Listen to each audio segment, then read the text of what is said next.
안녕하십니까. 안녕하세요. 전국 유튜브 구독자 여러분, 아프리카TV 시청자 여러분, 토요사건 팩트의 김원입니다.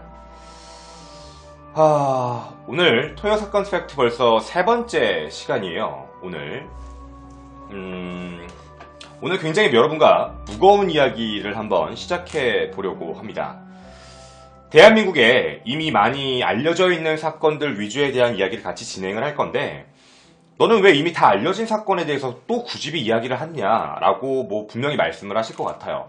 저도 워낙에 조두순 사건은 워낙에 유명하기 때문에 방송을 하는 부분에 있어서 굳이 똑같은 얘기를 두세 번씩 해야 할까? 라는 생각을 좀 많이 했었어요. 그런데 제가 외부에 알려져 있는 정보도 그렇고 많은 분들이 확인한 정보도 그렇고 보면 대부분 나쁘다고 얘기하는 건 아니지만 대부분 좀 자극적인, 그러니까 쉽게 얘기하면 이 사건의 피해자분 중심적인 이야기를 많이 서술을 하셨어요. 좀 사진도 좀 잔인한 게 많고 아픈 사진이죠. 쉽게 얘기하면 그런 것들이 되게 많은, 그쪽에 이제 치우친 그런 이야기들이 좀 많이 있더라고요.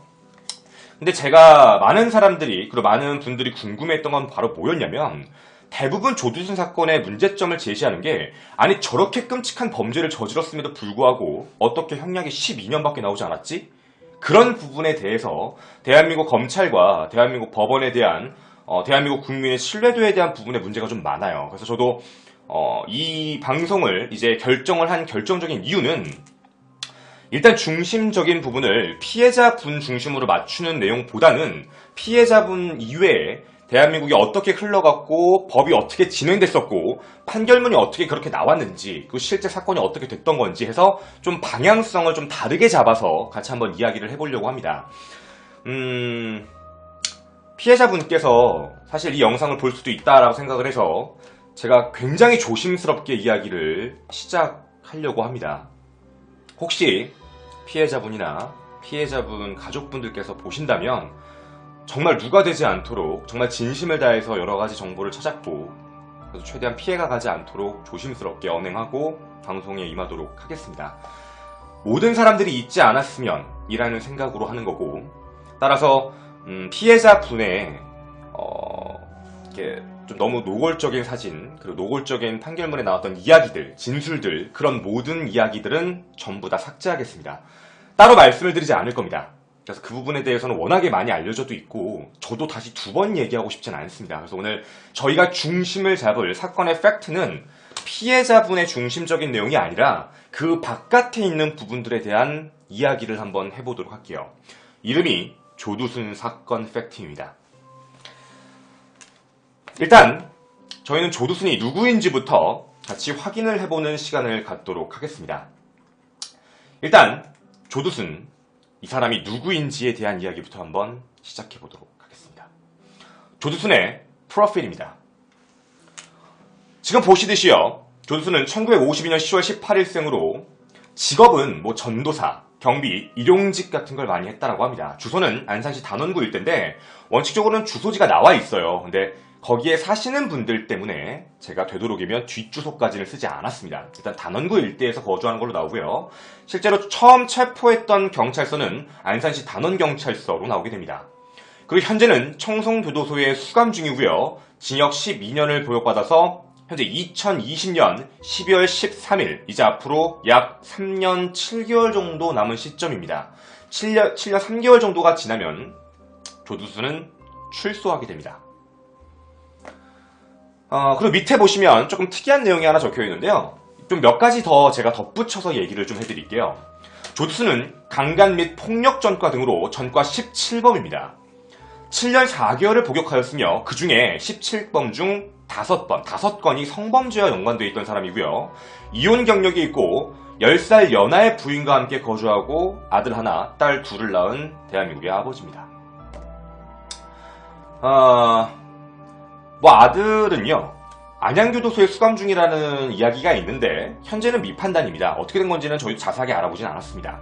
조두순은 현재 청송교도소에 이감해서 현재 수감 중이고, 좀 특이한 사건 중에 하나는 83년에 이미 강간치상죄라는 죄목으로 징역 3년을 선고받은 적도 있는 사람입니다. 경기 북부 제2교도소 독방에 처음에 복역을 하다가 경기 북부 제1교도소, 현 청송교도소로 이관 복역 중입니다. 이유는 독방에 오래 두는 게 아무리 흉악범이어도 타인과의 교류가 아예 사라지면 정신적으로 망가질 수 있다는 그 인권적인 문제 때문에 오래 두지 않는다라고 합니다. 근데 청송교도소로 옮겨서도 다른 교도소에 있는 수감자들 사이에서도 너무 악질로서 나 있는 사람이기 때문에 그 안에서 보복행위를 당할 수 있다는 문제점 때문에 현재 청송교도소에서도 현재 지금 그림에서 보시는 것과 같이 혼자 독방에 복역 중입니다. 여러분이 알고 계신 조두순의 그냥 프로필이라고 보시면 되겠습니다. 네, 생방입니다. 안녕하세요. 이제 여러분들과 함께 좀 아픈 일이긴 하지만 너무 깊게 들어가지 않는 그냥 사실적인 사건에 대한 이야기를 같이 한번 시작해보고자 합니다. 때는 2008년 12월 11일 여느 때와 상관없는 그냥 평범한 학교를 아이들이 가는 등교날이었습니다. 제가 지금부터 말씀드릴 사항은 실제 사건 순서에 대해서 하나씩 안내를 해드리도록 하겠습니다. 다시 한번 말씀드리지만 잔인하고 처참한 내용은 다 빼겠습니다. 오늘은 거기에 집중하는 날이 아닙니다. 실제 사건 순서입니다. 2008년 12월 11일 오전 8시 30분 가해자 조두순은 안산시 원곡동의 어느 교회 앞에서 근처 초등학교로 등교하고 있던 피해자 A양, 당시 8살입니다. A양을 발견하고 너 혹시 이 교회 다니니? 라고 묻고 그 아이가 아니라고 대답을 하자 입을 막은 채 들쳐업고 교회 화장실로 끌고 간 다음 저항하는 피해자의 안면을 폭행하고 목을 졸라 기절시킨 뒤 강간을 해 중상을 입힌 그런 사건입니다. 가해자는 의식을 잃었는데 그걸 그 상태로 그냥 두고 피해자를 둔 상태로 조두순 오전 9시 30분 뒤에 귀가하게 됩니다. 그로부터 이틀 뒤 13일 피해자 A양의 지목과 사건 현장에서 채취한 지문, 가해자의 옷가지와 운동화에서 남은 피해자의 혈흔, 이런 것들이 증거가 되어서 단원경찰서에 체포가 되고 이후 유죄 선고를 받게 됩니다. 징역 12년형을 받게 되고 7년간 위추적 장치를 부착해야 하며 5년간 정보공개 처분을 받게 돼서 이 실제 사건은 끝나게 됩니다. 다시 한번 말씀드리지만 중간에 있던 끔찍한 이야기들은 다 되도록 뺐습니다. 지금 제가 말씀드린 이 사항이 실제 사건의 순서입니다. 실제 사건 순서를 다 말씀드린 거예요. 그런데 이제부터 우리가 들어갈 내용은 바로 조두순입니다. 오늘은 피해자분의 중심을 맞추고자 하는 게 아니에요. 이미 많은 분들이 피해자분들에 대한 이야기를 많이 했기 때문에 저는 오늘 조두순에 대한 이야기 좀 가겠습니다. 실제 사건은 이렇게 진행이 된 게 맞습니다. 그런데 악마의 진술이 시작됩니다. 저는 앞으로 악마라고 좀 칭하겠습니다. 제가 악마라고 이야기하는 이유도 있으니까 모두 공감하실 거라 믿겠습니다. 이 악마는 처음에 자신의 죄를 부정합니다. 자신은 그러지 않았다. 어린아이가 하는 진술이다. 신빙성이 없다. 그 신빙성이 없다 라고 이야기하는 그 사항도 조금 이따가 말씀을 드릴게요. 근데 제가 여기서 무엇보다 열이 받았던 건 뭐냐면 이 사람이 1심에서 재판 중에도 계속 말을 변명하고 그런 일이 없다. 아이의 진술을 믿을 수 없다라고 얘기하다가 갑자기 이런 얘기를 합니다. 자신은 소변을 보기 위해서 범행 현장인 교회 건물을 들어갔는데 화장실 문이 열리면서 어떤 남자가 나왔다. 그 남자가 나온 문을 열어보니 거기에 피해자가 앉아 있었다. 피해자를 일으켜 세웠는데 다시 주저앉았고 자신이 범인으로 몰릴 것 같아서 그 피해자를 화장실에 그대로 두고 나와서 집으로 갔다. 라고 탄원서 제출을 합니다. 제가 이 사람을 왜 악마라고 부르는 거냐면 이 사람 말에는 모순점이 너무 많거든요. 여러분들이 이 말을 기억을 하셔야 돼요. 이 사람이 분명히 그랬어요. 자신이 피해자를 분명히 발견을 했다. 근데 피해자 말고 어떤 제3자가 이미 범행을 저지른 장면을 본 거지 자기는 하지 않았다라고 진술을 분명히 했습니다. 분명히 그랬어요. 안녕하세요. 분명히 그랬습니다.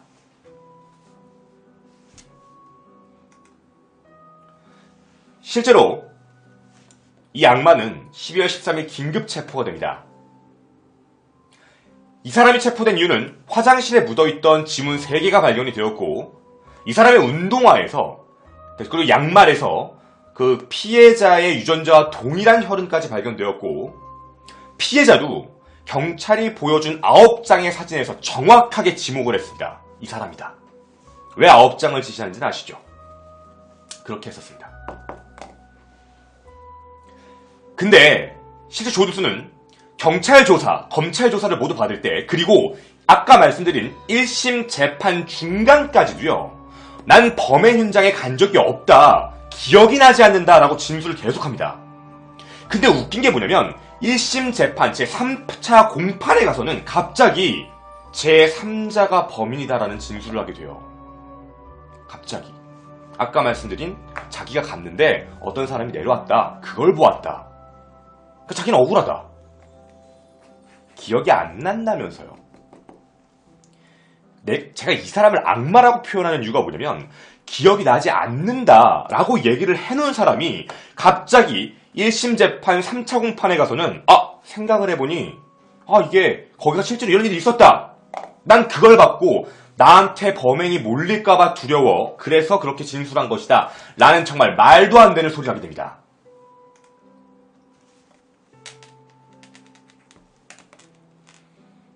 검찰은 난관에 봉착합니다. 일단 피해자가 나이가 좀 어리다는 점, 그리고 일단은 가해자로 잡힌 이 사람이 지금 현재 진술을 번복한 겁니다. 자기는 너무 억울하다. 검찰은 어쩔 수 없는 일을 하나 하게 됩니다. 제가 이게 가장 열이 받아요. 정말 이게 가장 열받는 건데 바로 어떤 부분이냐면 피해자의 진술을 받는 재판이 시작됩니다. 그 어린아이를 재판장에 다시 불러내서 물론 재판장 안에 직접 마주보고만 못할까봐 옆에 방을 만들어 놓고 그 안에 경찰, 검찰, 판사가 있는 변호사가 보면서 그 앞에서 진술을 듣는 장면을 법정에 생중계로 보여주었지만 어찌되었든 뭐가 문제였냐면 이 말도 안 되는 증거도 이미 나온 상태지만 이 말도 안 되는 걸 증명하기 위해 자신의 상처를 이 아이는 다시 나와 하나씩 조목조목 이야기를 하게 됩니다. 사실 얼마나 큰 상처였을지는 우리 누구도 말을 할 수가 없어요. 우린 그런 일을 당해본 적도 없고 우린 한 번도 겪어보지 않은 그냥 상상으로서만 가능한 일입니다. 이 어린아이가 정말 그 무서운 사람들 앞에 서서 자기가 겪었던 그 끔찍한 일에 대해서 다시 한번 언급을 하게 만든 이 악마 새끼요. 기억이 나지 않는다 그랬다가 말까지 번복할 정도면 당신은 분명히 다 기억을 했다는 건데 당신의 그 파렴치한 진술 하나 때문에 당신이 직접 상처를 줬던 그 아이가 다시 나와 모든 사람들 앞에서 그날의 치욕적인 일을 다시 언급해야 되는 정말 말도 안 되는 일이 벌어지게 됩니다.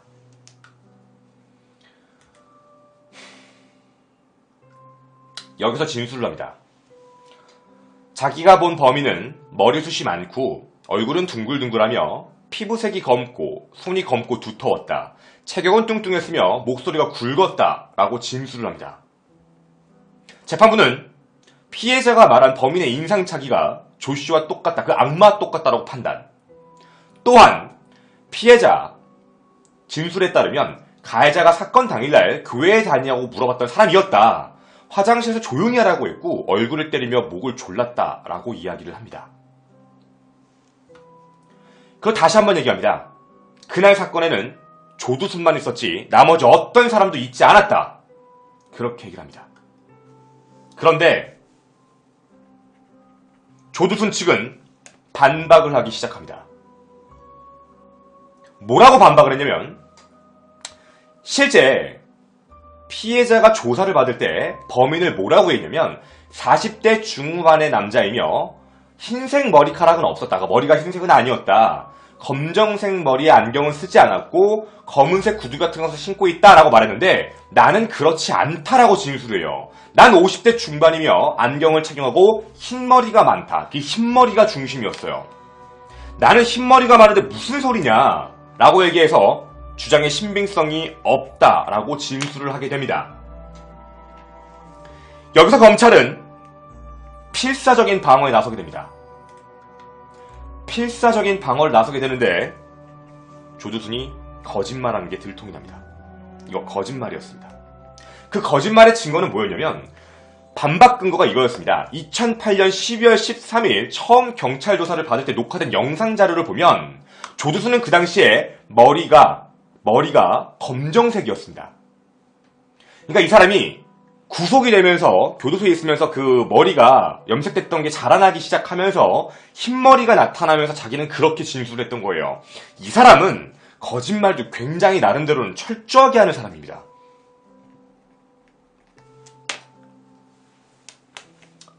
그리고 나서 그 영상이 재판부에서 보여주고 나서야 본인도 인정을 하게 됩니다. 거기에 묻은 지문 그리고 혈흔이 나왔던 이유에 대해서는 이렇게 설명합니다. 자신의 흰색 운동화에 묻은 혈흔에 대해서는 그 몰랐던 제3자와 격투를 벌이다가 그 남자의 코에 피가 흘러서 묻었다라고 주장을 합니다. 근데 참 웃겼던 건 뭐냐면 국립과학수사연구소 결과에 따르면 이 조두순 가해자의 그 운동화에 묻어있던 혈흔은 실제로 피해자의 혈흔이었지 제3자의 혈흔이 아니었다는 겁니다. 계속해서 진술이 번복되고 진술도 오락가락하며 신빙성을 계속 잃게 됩니다. 누가 봐도 거짓말인 거죠. 이미 범행 현장에서도 지문이 채취가 끝났고 혈흔도 이미 발견됐고 범죄 사실은 그래서 인정을 하겠다라고 얘기를 합니다. 그런데 이 사람이 갑자기 마지막에 또 이런 진술 번복을 합니다. 범죄 사실은 인정하겠다. 그런데 나는 술에 취해서 기억이 나지 않는다.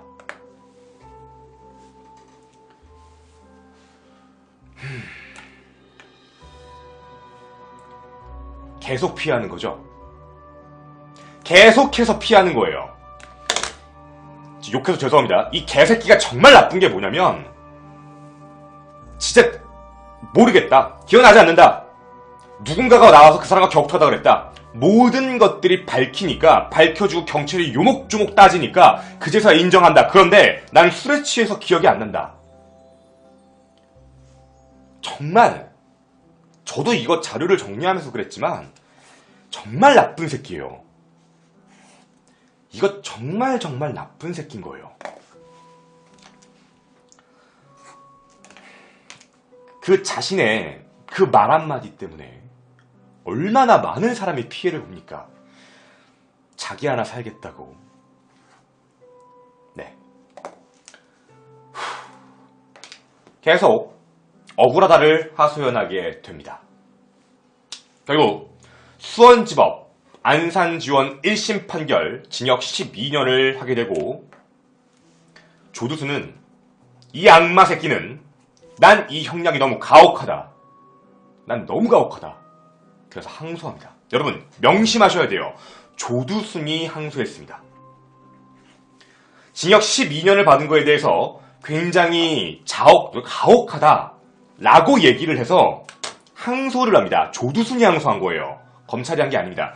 여러분도 이따가 제가 팩트 체크를 하나씩 해드릴 건데 기억을 잘하고 계셔야 돼요. 대한민국 법에 대한 이야기도 이따 해드릴 거여서 그래요. 여러분이 오해하고 있는 한국의 법이 뭐가 문제였는지 오늘 거기까지 얘기 좀 해볼 거예요. 그러니까 잘 봐주셔야 됩니다.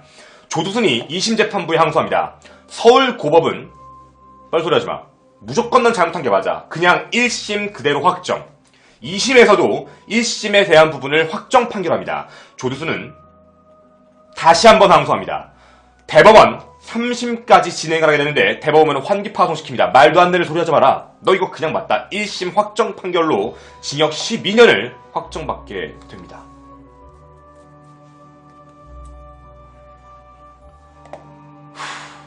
무엇보다 열받는 건 3심이 가는 이 동안에도요. 자기는 억울하다는 탄원서를 제출했던 이 악마가 피해자 가족들에게 단 한 번도 사죄하지 않았다는 거예요. 끝까지 범행을 부인하고 자기는 술에 취해서 기억이 나지 않는다 라는 말도 안 되는 주장을 계속 펼치게 됩니다.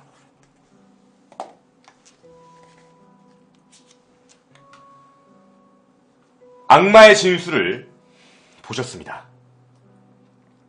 그래서 여러분에게 실제 사건과 악마의 진술로 해서 얘기를 드린 겁니다. 보시면 아시겠지만 어마어마하게 다른 이야기를 하죠. 얼마만큼 이 사람이 악마인지는 여러분의 생각에 맡기겠습니다.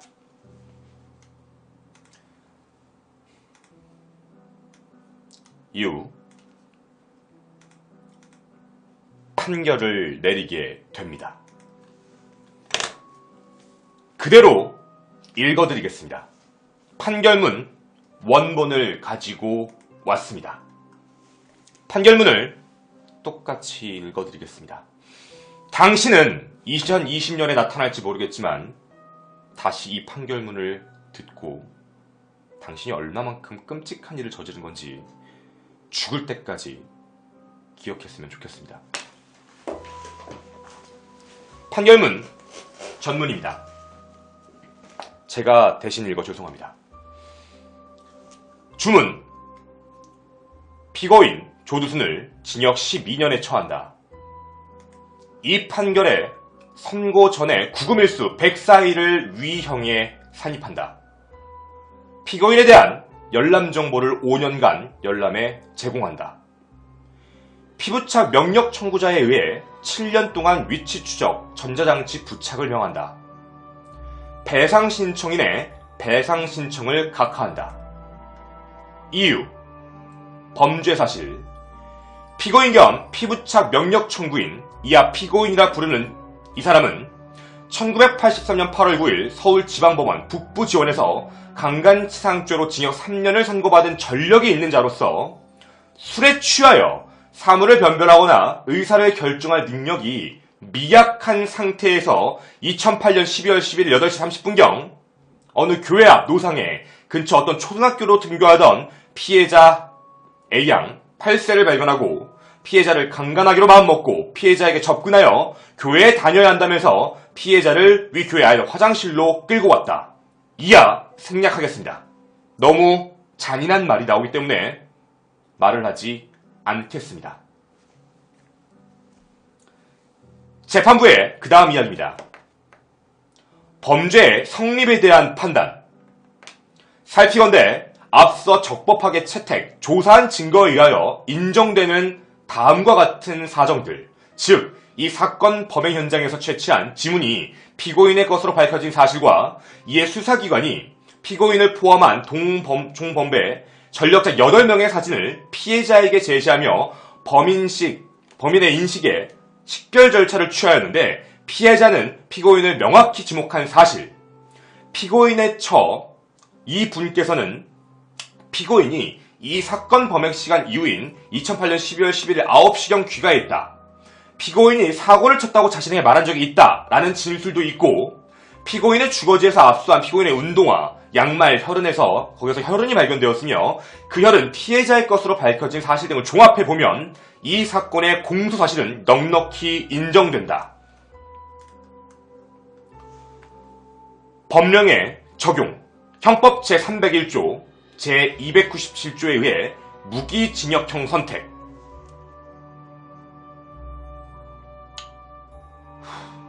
그 다음을 좀 읽기 싫은데요. 읽겠습니다. 심신미약 감경, 형법 제10조 제2항, 제55조 1항 제3호. 미결 구금일수 103일 산입, 형법 제57조. 열람명령, 청소년 성보호 관한 법률 제37조 1항 1조. 전자장치 부착명령, 법률 제9조 1항, 제5조 1항 제4호.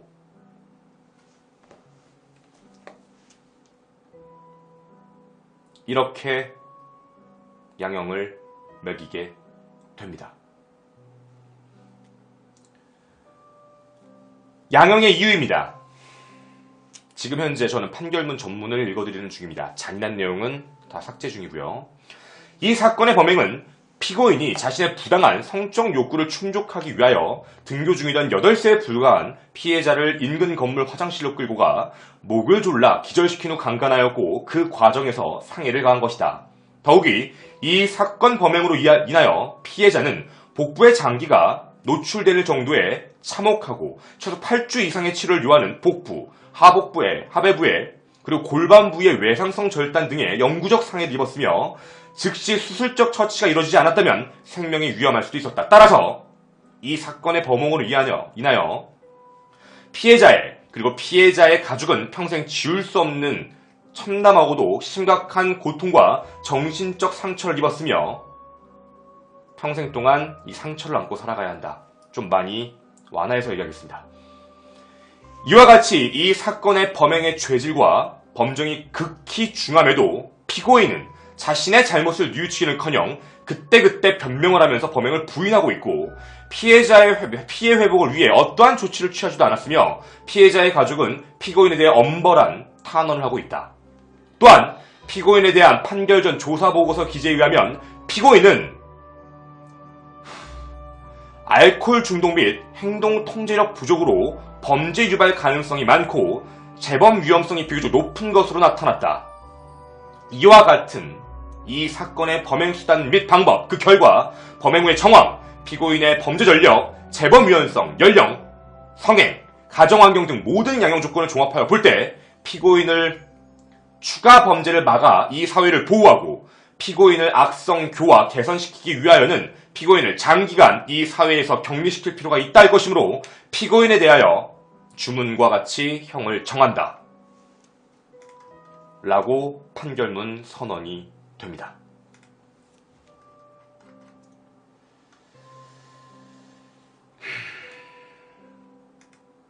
지금까지 여러분과 저는 판결문 전문 중 좀 끔찍한 내용은 다 제외하고 나머지 모든 내용을 읽어드렸습니다.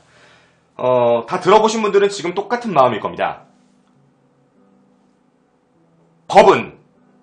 판사는 인정을 했습니다. 알코올 중독이 인정된다. 알코올이 있었다. 따라서 심신미약 상태에 대한 부분을 인정해서 아까도 감형 사유가 하나 들어갔었죠. 그렇게 해서 12년의 형량을 받게 됩니다. 자, 그 다음이요. 저희가 얘기할 사항이 하나 있게 됩니다. 우리 모두가 다 지금 궁금한 사항은 똑같습니다. 마음 아프고 끔찍한 부분은 다른 분들이 많이 이미 얘기하셨으니까 그 유튜버 분들 거 보시고 블로그 거 보시고요. 저는 오늘 여기에 좀 집중을 하겠습니다. 여기서 우리가 남는 의문점은 뭐냐면 왜 징역 12년인가예요. 아니 어째서 징역 12년인 거지? 검찰이 구형을 때렸음에도 불구하고 어떻게 징역 12년을 줄 수가 있는가? 그 부분에 대한 문제입니다. 저도 굉장히 어이가 없었습니다. 아니 어떻게 이걸 징역 12년밖에 줄 수 없지? 제가 지금부터 대한민국 헌법에 대해 그때 당시 대한민국 헌법에 대하여 말씀을 드릴 테니까 집중해서 들어주십시오. 감형 규정입니다. 감형 규정은 심신장애자 제10조에 있습니다. 1항이 뭐냐면 심신장애로 인해 사물을 변별할 능력이 없거나 의사를 결정할 능력이 없는 자는 처벌을 아예 안 한다는데 이런 경우는 거의 없다고 보시면 돼요. 그런데 뭐가 있냐면 조두순이 실제로 감형을 받은 이유는 10조 2항이에요. 심신장애로 인하여 전항의 능력이 미약한 자의 행위는 형을 감경한다라는 범위예요. 그러니까 감경을 하겠다. 형을 다 주는 게 아니에요. 감형의 기준에 대해서 말씀을 드리겠습니다. 집중하셔야 됩니다. 분명히 재판부가 내린 범죄에서는 무기징역이었어요. 그러니까 무기징역까지 간 거예요. 그런데 그 안에 감형 사유가 들어가 버렸어요. 아까 우리 전문 봤죠? 우리 아까 전문 하나 확인했잖아요. 아까 양형에 대한 전문을 보면 분명히 무기징역에 대한 걸 얘기를 했어요. 이건 무기징역 죄다. 그런데 그 다음에 감형 기준이 하나가 들어갔던 건데 이 감형 기준을 집중하셔야 됩니다. 대한민국 감형 기준입니다. 법률상의 감경 제55조 법률상 감경은 다음과 같습니다. 규칙입니다. 사형을 감경할 때는 무기징역 또는 10년 이상의 징역으로 바꾼다. 그러니까 사형 선고가 내려진 사람인데 이 사람의 심신미약이 인정이 되면 무기징역이나 10년 이상의 징역으로 바꿔줘야 되는 겁니다. 두 번째, 무기징역 또는 무기금고를 만약에 이제 형을 받은 사람을 감경하게 되면 7년 이상의 징역 또는 금고를 해야 합니다. 세 번째, 유기징역. 그러니까 유기징역이면 예를 들면 5년 이렇게 받은 거죠. 유기징역을 받게 되면 그 형의 2분의 1로 감한다. 라고 이야기합니다. 그러니까 5년짜리 받았는데 이제 심신미약이 결정이 되면 그게 2년 6개월로 줄어든다. 이게 대한민국 헌법의 법률 조항입니다. 대한민국 법이죠, 헌법에 있는. 표면적인 거에 대한 얘기를 좀 드릴게요. 표면적인 이야기. 이제 집중해서 보셔야 됩니다. 이제부터 가명에 대한 설명을 드릴게요. 가해자는 범행 당시 만취 상태였다는 이유로 심신미약을 주장해서 항소를 했는데 대법원까지 가서 닥쳐! 된 거예요. 개소리 하지 마. 넌 징역 12년 해서 1심에 있던 걸 계속 확정 판결을 지었습니다. 많은 사람들이 반박을 합니다. 아니, 이 새끼가 한 짓에 비하면 지금 형이 너무 가벼운 거 아니냐? 대법원을 비판하더라고요. 대법원. 지금도 나오잖아요. 닥쳐, 넌 사형이야. 맞아요, 여러분. 저렇게 해야죠. 근데 여러분, 대한민국의 헌법상 한 가지가 있어요. 이거는 조두순 사건만 그런 게 아니라 대한민국 법원상 피고인인 조두순만이 상고한 거예요. 검찰이 상고하지 않아서, 그러니까 검찰이 항소를 안 한 거예요. 이게 좀 문제인데 검찰이 항소하지 않았다는 부분에 대해서 좀 집중 좀 해주세요.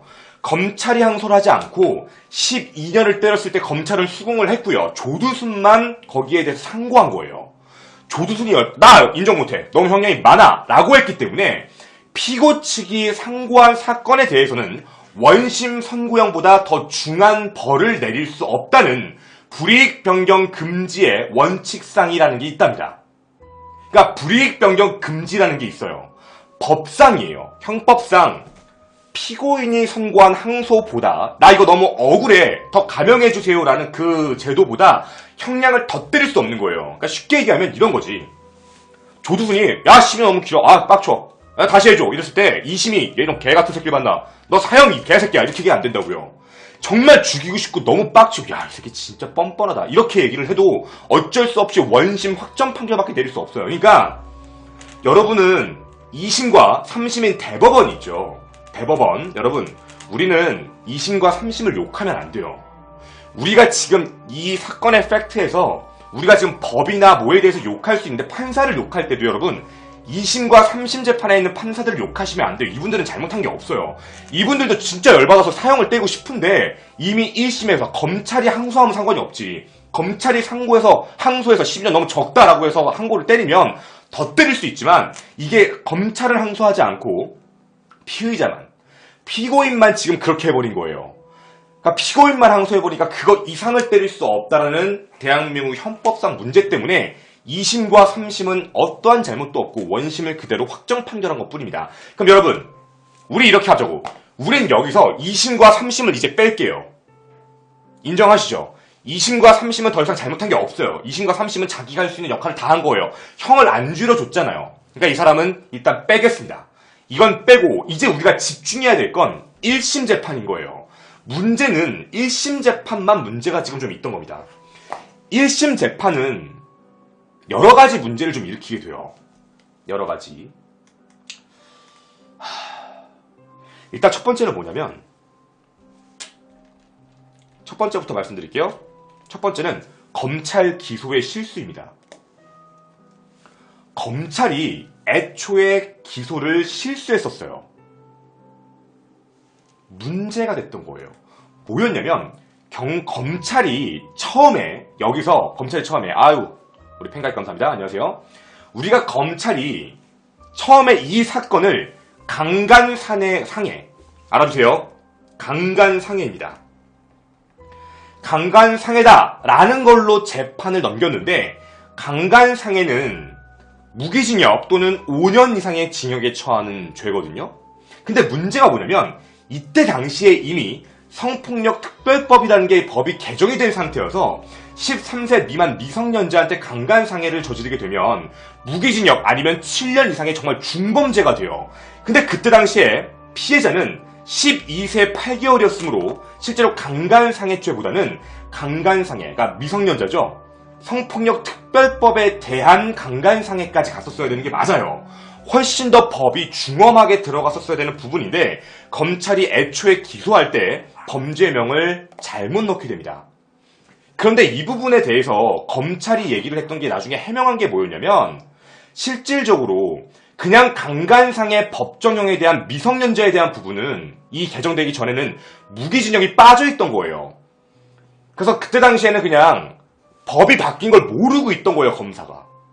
법이 바뀌어가지고 무기징역이 추가가 된 걸 몰랐어서, 그러니까 그때 당시에는 아동한테 아동 성범죄에 대해서 무기징역이 없어서 강간상해로 넣었다. 그거로 넣었다라고 이제 얘기를 하지만 실질적으로 법이 개정돼서 무기징역이 들어간 상태였거든요. 자기가 법을 제대로 몰랐다는 걸 인정을 하게 돼요. 그래서 이거 가지고 실칭을 인정하고 어마어마하게 많이 욕을 먹게 됩니다. 그래서 실제로 실제 검찰 기소는 여러분 무기징역이 맞습니다. 어쨌든 검찰이 요구했던 건 무기징역이었어요. 근데 이거는 여러분 반박은 못해요. 그러니까 우리 이렇게 얘기할게요. 1심의 검찰이 잘한 것도 있어요. 분명히 검찰은 무기징역을 요구했어요. 이건 잊으시면 안 돼요. 무기징역을 요구한 건 사실입니다. 그리고 또 뭘 잘했냐면 조두순이 얘기하는 말도 안 되는 변명에 대해 반박 근거로 열심히 변호를 했다는 거예요. 그 부분은 우리가 부정할 수 없어요. 그런데 여기서 검찰들이 내가 봤을 때 잘못했다고 느끼는 건 첫 번째, 법명을 잘못 넣었다는 것. 두 번째는 항소하지 않았다는 거예요. 12년 정도면 만족하고 넘어갔다고 합니다. 그러니까 여러분, 우리 잘한 건 잘했다고 해야 되고 잘못된 건 잘못했다고 얘기를 해야 돼요. 근데 저도 이게 개인적으로 이해가 안 가요. 1심에서 12년형이 나왔을 때 괜찮네. 이 정도면 됐어. 라고 하고 넘어간 게 지금 개인적으로 이해가 안 가는 거예요, 저는요. 그거를 항소를 했고 더 난리가 났고 했다면 이렇게 안 넘어갔겠죠. 2심, 3심, 대법원 한국에선 여론몰이가 됐다면 더 강해졌을지는 모르겠지만 일단 검찰은 더 이상 상고하지 않았다는 부분이에요. 어쨌든 모르겠어요. 이 사람들의 느낌상으론 우리가 무기징역을 요구했는데 12년을 때린 거 봐서는 그 다음에 더 증거도 없고 더 얘기해봤자 무기징역 안 줄 것 같아서 그렇게 멈춘 건지는 모르겠지만 어찌되었든 검찰이 잘한 점은 무기징역을 주었다. 그리고 열심히 변호를 했고 분명히 잘못된 점을 찾아냈다. 그래서 형을 입증시켰다. 그건 인정. 근데 이해가 안 가는 첫 번째는 검찰이 실제로 징역 12년을 처한 이 사람에 대해서 항소하지 않았다는 것, 그리고 범죄 사실에 대한 구형을 할 때 법적 기소를 잘못 잡았다는 것. 이 두 가지에 대해서는 저도 잘못이라고 봅니다. 그리고 플러스 알파 하나 더입니다. 근데 여기서 문제는 이거였습니다. 문제는 판사입니다. 여러분, 우리 1심 판사에 대해서 욕하는 거를 조금 막아야 된다고 저는 생각을 합니다. 여러분 집중해주세요. 1심 판사는 검찰의 무기징역을 그대로 받아들입니다. 무기징역 맞죠? 무기징역을 때리려고 했던 것 같아요. 그런데 조두순 쪽 변호인에서 알코올에 대한 부분, 심신미약에 대한 부분을 걸고 들어옵니다. 혹시 아십니까? 형법은 무죄 추정의 원칙입니다. 민법은 그런 게 없어요. 민법은 무죄 추정의 원칙이라는 게 없지만 형법은 무죄 추정의 원칙이라는 게 있습니다. 판사는 싫지만 인간적인 감정으로는 말도 안 되지만 조두순에 대한 부분이죠. 알코올입니다. 알코올을 얘기했어요. 나 심신미약이었다. 판사는 그러면 한 가지를 증명해야 됩니다. 이 사람이 알코올 증상이 없었다라는 것을 검찰이 증명을 해내야 돼요. 검찰이 이거를 증명해내지 못하면 판사도 어쩔 수 없이 이 부분에 대한 건 받아줘야 되는 거예요. 법이니까. 법이잖아요. 제가 볼 때 판사가, 그러니까 검찰이 항소를 하지 않은 이유 중에 하나가 뭐냐면 알코올을 먹은 부분 있죠. 그러니까 술에 취해서 심신미약이었다라는 걸 반박할 만한 어떠한 자료를 찾을 수도 없던 것 같아요. 굳이 제가 이해해 보려고 한다면이에요. 항소하지 않은 이유가 이거 심신미약 이거 어떻게 뒤집어? 이건 못 뒤집을 것 같아. 이게 증거가 필요한데 이 부분에 대한 증거를 잡을 수가 없다라는 거예요. 이미 아까도 말씀드렸지만 조두수는 알코올에 대한 치료 경력도 있고 알코올 중독자예요. 이미 조두수는 그거에 대한 증거가 있거든요. 그럼 판사 입장에서는 이게 아니다 라고 얘기하려면 그거에 대한 증거가 필요한데, 예를 들어서 피해자한테 뭐 예를 들면 혹시 술 냄새가 났니? 술 냄새 안 났어요. 이런 거라도 있으면 모를까? 어떠한 것도 없어요.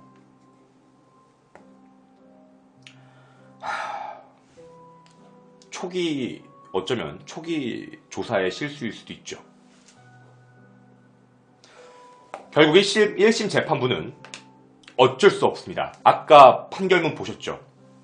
때립니다. 무기징역. 그런데 피고인 측에서 주장하는 심신미약도 받아들인 겁니다. 무기징역인데 심신미약이 인정되면 징역 7년 이상이라고 했던 게 기억나시죠? 징역 7년 이상입니다. 그래서 징역 7년 이상을 때리게 됩니다. 여러분, 근데 한 가지 알아주셔야 될 게 있습니다. 대한민국의 유기징역, 그러니까 실제 형량이 있는 유기징역의 최대 맥시멈은 15년입니다. 15년 중 12년을 때린 거니까 실질적으로 1심 재판부는 굉장히 나름대로는 높게 때린 거예요. 왜냐면 15년까지 걸리면 거의 사형에 가까운 게 맞거든요. 그러니까 12년으로 해서 정말 나름대로는 세게 때린 겁니다. 이렇게 놓고 보면요. 사실 누구도 잘못했다고 얘기할 수가 없어요. 나름 검찰도 노력은 했지만 심신미약에 대해서 증거를 얘기할 수 없잖아. 판사도 도는 거예요. 야, 검찰, 이거 증명해야지. 그래야 무기징역을 때리지. 근데 그걸 증명을 어떻게 해? 제가 이 부분에 대해서 쭉 찾고 나서 제가 내린 결론은 뭐냐면, 오늘 그리고 여러분에게 이렇게 말씀을 드리는 건 우리 판사를 옹호합시다, 우리 검사를 옹호합시다 이런 게 아니에요. 잘한 거와 잘못한 거 사이에서 보게 되면 정말 이 악마 새끼가 나쁜 게 뭐냐면 정말 이상할 정도로 법망을 잘 피해갔다는 거예요. 알았는지 모르겠지만 그 누구도 감정적으로 양형을 할 수는 없습니다. 구형을 때릴 수는 없죠. 분명히 법에 근거해서 구형을 하고 최종 확정 판결을 내립니다. 그런데 이 사건의 가장 핵심은 뭐였냐면 바로 조두순의 심신미약을 증명하지 못했다라는 부분이에요. 조두순의 심신미약을 증명하지 못했기 때문에 항소를 못하지 않았을까? 저는 조심스럽게 이렇게 생각 중입니다. 사실 입장을 바꿔 생각을 해보면 진짜 그럴 수밖에 없어요. 근데 저도 이 부분에 대해서는 의도한 건지 아닌 건지 모르겠지만 초창기부터 만약에 잡혔을 때 12월 13일 날부터 잡혔을 때 술 먹어서 기억이 안 나요. 이렇게 얘기해버리면 바로 픽 뽑아서 조사했겠죠. 웨이키드마크 조사해서 이 사람이 그때 정말 술을 먹었나 안 먹었나 확인해 봤었을 거예요. 그런데 처음에 그렇게 얘기를 안 했다는 거예요. 몰라요. 안 그랬는데? 누가 튀어나오던데? 시간을 계속 끌었던 거예요. 그때 당시 술을 먹었는지 안 먹었는지에 대한 증거를 찾을 수 있는 게 아예 없었던 거죠.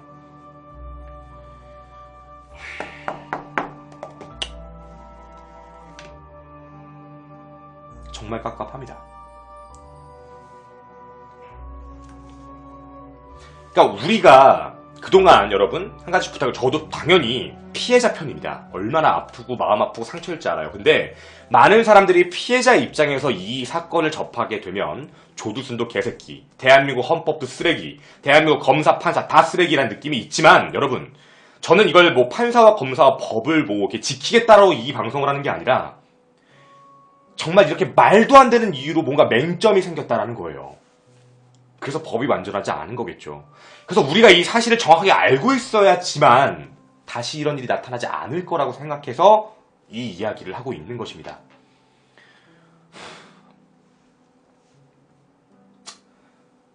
의문점에 대한 부분은 충분히 이제 해소가 되셨을 거라고 믿겠습니다. 아마 제가 지금까지 한 얘기를 잘 들어주셨으면 이제 어느 정도 다 납득이 가셨을 것 같아요. 좀 그럴 수도 있었겠다. 진짜 피해자가 너무 불쌍한 사건인 거예요. 사실 판사도 검사도 마음이 아팠을 거라고 생각을 해요. 더 세게 하고 싶지만 세게 할 수 없는 그런 상황이니까. 어찌되었든 제가 이걸 하고 나서 한 가지 찾아봤습니다. 도대체 그럼 우리나라 말고요, 다른 나라들은 도대체 어떻게 할까에 대한 부분을 찾아봤는데 2009년 기준으로 말씀을 드릴게요. 2009년 기준 미국입니다. 미국은 2번이나 유죄 판결이 날 경우엔 무기징역 혹은 사회 격리를 시킵니다.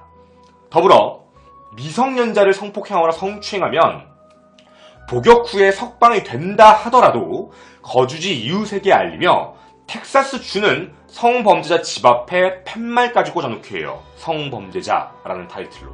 이게 미국입니다. 중국입니다.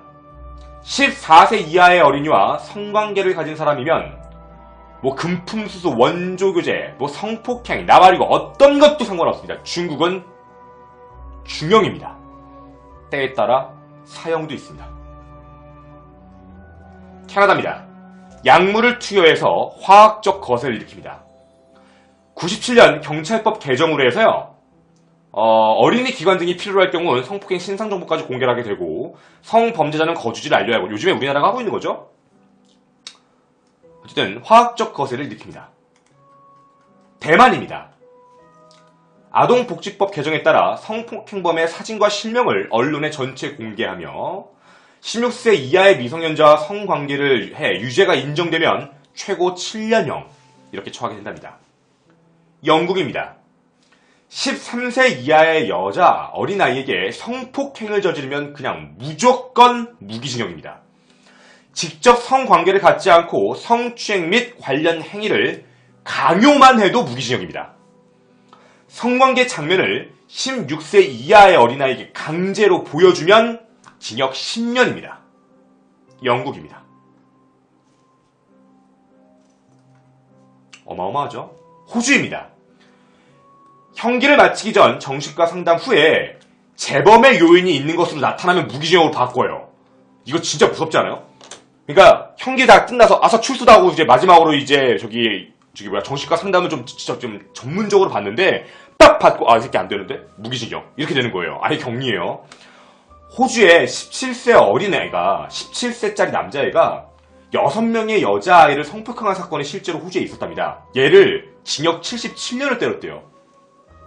저도 대한민국 유기징역을 15년으로 안 했으면 좋겠어요. 미국은 만년도 때리잖아요.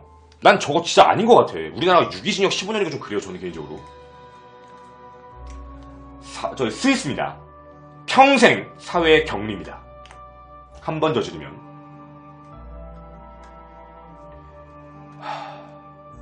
한국 최고 7년, 보통 4년입니다. 2009년 기준입니다. 성범죄에 대해서 최고 7년, 보통은 4년 정도 때리고 끝냅니다. 거기다 술 먹었다고 얘기하면 절반 때리겠네요. 이해가 잘 안 갑니다.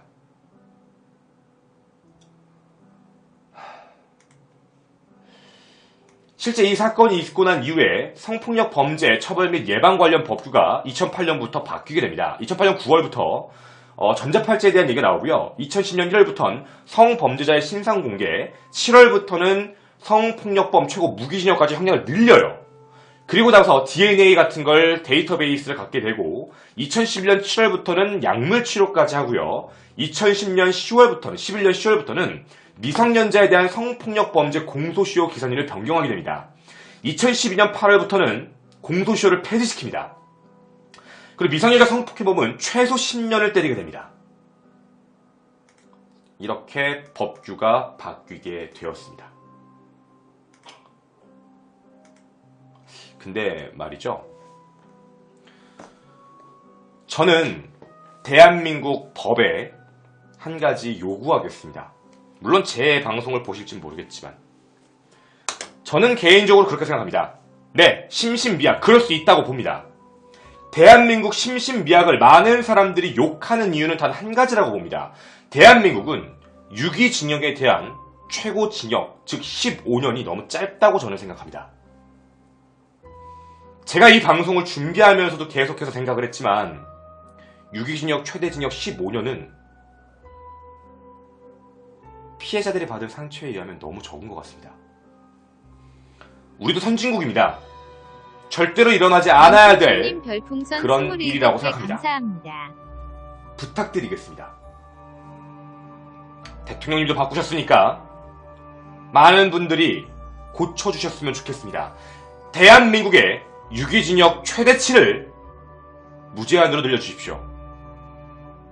정말 끔찍한 범죄를 저지른 사람에게 절대로 사회에 돌아올 수 없는 징역 만년을 때려주시기 바랍니다. 네가 술을 처먹고 뭐하든 감형받아도 5,000년 될 수 있게 그렇게 법을 개정시켜 주셨으면 좋겠습니다. 5,000년 뒤에 네 시신이 뼈로써 나갈 수 있게 만들어 주셨으면 좋겠습니다. 대한민국 헌법의 기강이 올바르게 섰으면 좋겠습니다. 평생 누군가는 안고 갈아야 할 장애와 상처입니다. 그 상처를 준 사람은 이제 3년 뒤에 나와 생활을 하게 됩니다. 68세니까 뭘 할 수 있겠어. 그런 아니란 생각을 하시는 건 아니겠죠. 68세가 나와서 이 세상에 어떤 것도 할 수 없다는 게 더 무섭지 않으십니까? 이 사람이 정말 마음 먹고 또 이상한 짓을 하면 그때는 어쩌실 겁니까? 항상 대한민국 법은 무언가 일이 터지고 나서 개정을 하더라고요. 조속한 법 개정을 요구하는 바입니다. 저는 김원희였습니다. 모두 시청해주셔서 감사드리고 잊지 않으셨으면 좋겠습니다. 우리 가슴 속에 끝까지 기억해 주셨으면 좋겠습니다. 그리고 다시 한번 피해자분 가족분들께서 이 영상을 보신다면 다시 한번 아픈 상처에 대한 이야기를 하게 돼서 정말 진심으로 사과드립니다. 최대한 불편하시지 않으시게 내용을 전달하려 노력을 했고요. 최대한 많은 사람들이 이 사건을 잊지 않고 두 번 다시 이런 일이 벌어지지 않게 하기 위한 그런 취지로 한 방송이니 너그럽게 이해해 주셨으면 좋겠습니다. 저는 김원희였습니다. 모두 감사드리고 저는 다음 주 토요 사건 팩트에서 다시 뵙도록 하겠습니다. 감사합니다.